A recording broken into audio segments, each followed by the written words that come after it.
The days where I used to browse on DeviantArt are long gone, much like the website's popularity. If there's one thing I liked about DeviantArt though, it's the original character tournaments, or OCTs. It's basically a comic battle royale between artists to draw their original characters fighting each other, much like what you would see on a tournament bracket. So it's just one big collaboration between creators. Just think of it as one massive D&D campaign with comics instead of dice. But who cares, right? What makes it so special? Well, if you look closely, you'll find a hidden gem of an awesome story you're missing out on. And I'm talking specifically about an artist named Unknown Person. No, really, that's an actual screen name he goes by. See, he was a part of 2 original character tournaments called Endzone and the Law of Talos, and he was able to make it to the finals for both of them with very good reason. Unlike other competitors, he decided to show his battles in the form of animations, and very detailed ones too. Just look at the amount of work and detail he's done for these tournaments. In between story fillers in the form of colored comics that were very detailed and funny, and animations that even has voice acting and music in them. It still blows my freaking mind today on how much he's able to accomplish because he only had 1 month to complete everything. His animations would last anywhere between 5 to 12 minutes too. That's freaking dedication there. I just wish I had a fraction of the work ethic he has. Let's start with the very first tournament he was in, called Endzone. It was held in 2007 by the artist Inling, who is still very popular today, and it had 64 contestants enter. The whole setting is based off of his own webcomic called Ever After, which tells the story of fairy tale characters like Little Red Riding Hood and Goldilocks, and how they are patients in a highly secure insane asylum. Little Red Riding Hood, in particular, is the main character and is traumatized with the encounter she had with the nightmare-fueled version of the Big Bad Wolf. Inling is a bit of an edgy McEdgelord, as you can tell by his art. Every contestant was required to show an audition comic of the Big Bad Wolf, either inviting or even kidnapping their character, so that they would end up at the asylum. Not only did every artist have to show a comic, they were also required to show a character sheet showing details of their character. And this finally leads me to talk about the most popular character of the tournament, the Climber. And you might be going, what? That character won the entire tournament out of 64 contestants?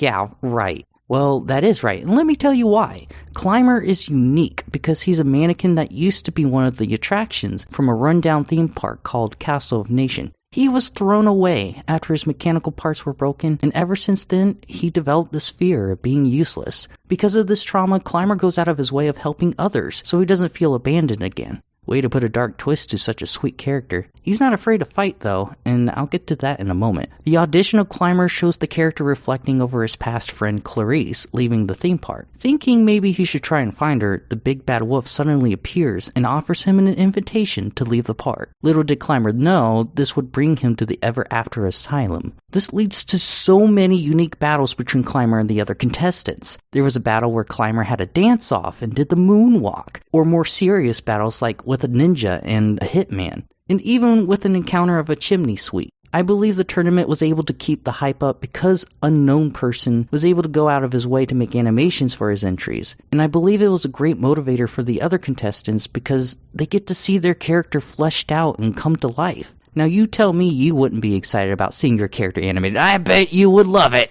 My most favorite battle was the finals between Climber and the character called Dude Palette.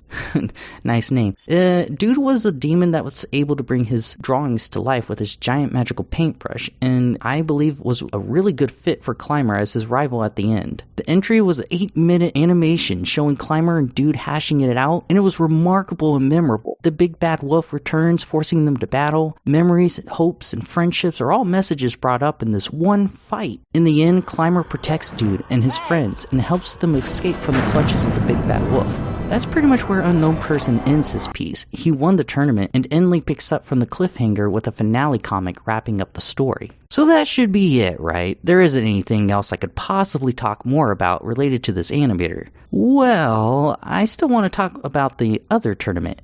Just when you thought Unknown Person hung up the towel after being so successful in one of the hugest collaborations between comic artists, you'd be wrong, my friend, because he joined another tournament called Law of Talos, featuring a character polar opposite in personality than Climber, and his name is Carl. I know, not the most epic name, but he too has captured a wide audience of fans, for it was a character no one really expected. Carl's very devious and cunning, and also extremely violent. When he was first introduced, I was a little skeptical if this character would be as good as the Climber. Turns out that Carl was on par or even better than Climber in terms of popularity. Unlike his fluffy puppet counterpart, Carl is a statue attraction from the Pirate's Cave in Castle of Nations. Since he's made of a stronger material, he's more powerful in terms of strength. However, he can be fractured and broken if he's not careful. This makes him cautious and leads him to scope out an opponent before engaging because, unlike Climber, who can easily be sewn together after battle, Carl, it's just one life and that's it. Alongside him is his pet raven, Arma, that is able to shapeshift into many types of weapons, which gives him quite the advantage on certain situations. We see hammers, spears, and his personal favorite, a pirate sword. I also want to bring up his interest in the violin that really makes him stand out as a character. He's befriended a human girl that taught him to play, and for your sake, don't do anything that messes with his ability to play the violin. My collar. I'll use it to play the violin.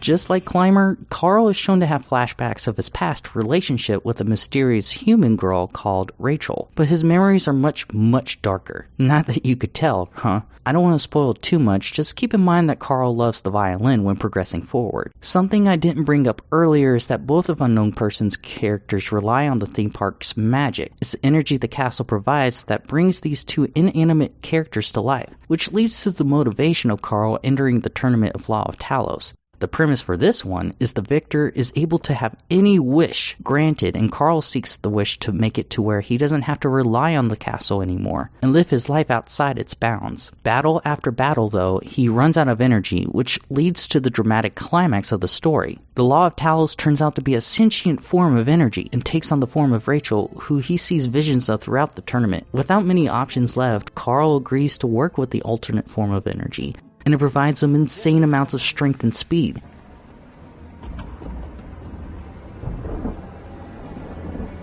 In there stepped the stately raven of the saintly days of yore. Though thy crest be shorn and shaven, thou art sure no craven. Ghastly, grim, and ancient raven, wandering from the nightly shore, tell me what thy lordly name is on the night's Plutonian shore.